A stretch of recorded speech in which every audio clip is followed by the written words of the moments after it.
Oui, d'abord, Sarah, j'ai trouvé que l'exposition que j'ai vue avant de voir ton exposé était vraiment remarquable. Et en particulier, effectivement, le film soviétique accroche complètement. Bon, ma question, elle est simple. Ce que je ne comprends pas très bien, c'est le rôle de la Société africaine de culture dans le festival de 66 Oui, j'ai oublié de le préciser.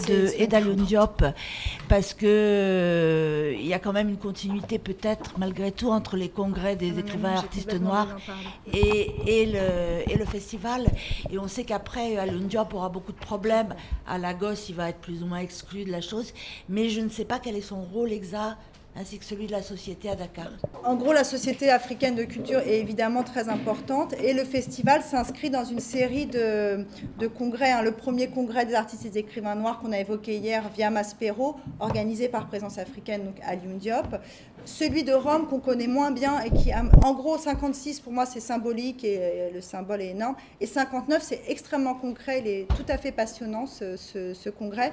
Et c'est en 59 qu'on explique qu'il faudra qu'il y ait un festival en Afrique après les indépendances, et c'est le Sénégal qui va prendre en charge ce projet, et la Société africaine de culture va être très active dans l'organisation, non pas que du festival, mais surtout du congrès.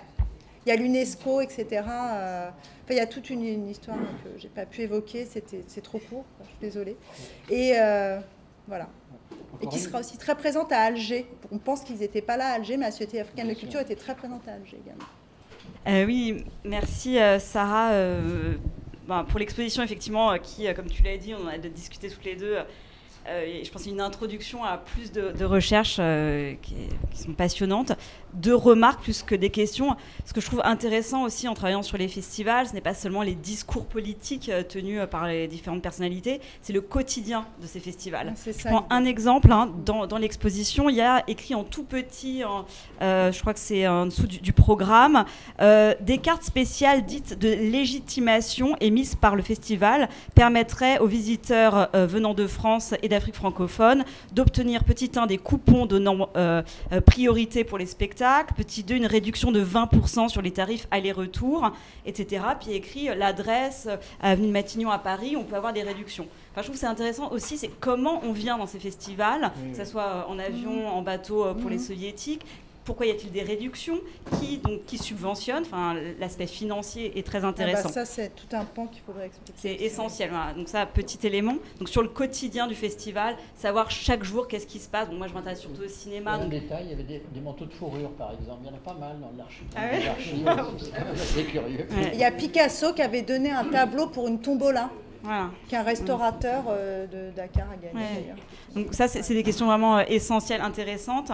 Et deuxième point, très vite, c'est sur là, il faudrait analyser toutes ces productions artistiques. Sur le film soviétique, il est passionnant. Je vous donne juste quelques, quand même, le film dit, enfin le commentaire, c'est ces images expriment l'enfance de l'humanité.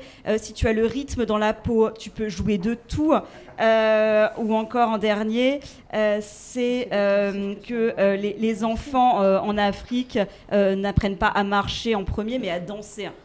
Enfin, on peut faire une analyse quand même. C'est pas beaucoup mieux côté français. Oui, non, bien entendu. Mais... En gros, c'est des poncifs de l'époque. Il ne se démarque pas, ce film-là, des poncifs de l'époque sur l'Afrique.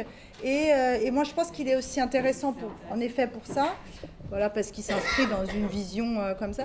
Mais il s'inscrit aussi dans une histoire beaucoup plus longue, des liens, là aussi, ça va avec Elitaf. Et sur un moment, on voit ces deux poètes russes et on voit un gros plan sur le livre de Sangor qui est traduit en russe.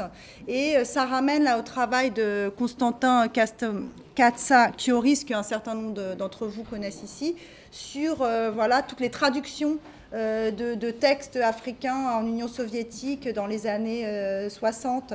Et enfin, il y a plein de choses qui peuvent se... Par exemple, il n'y avait pas un seul nom tribal. Oui. Ça, c'est quand même assez étonnant. Ouais. Bon, il y avait les poncifs primitivistes, Exactement. mais il n'y avait pas un seul nom tribal. Exactement, on passe par Ce n'était pas le cas du côté des Exactement. autres. Et puis, formellement, c'est un film très beau, très à la soviétique, qui aurait pu filmer finalement un festival, on en parlait, peut-être dans une république au fin fond de l'Union soviétique aussi, c'est un regard. Après, les commentaires le montage a été fait, il y aurait une étude, je pense, tout à fait intéressante à faire dans un second temps.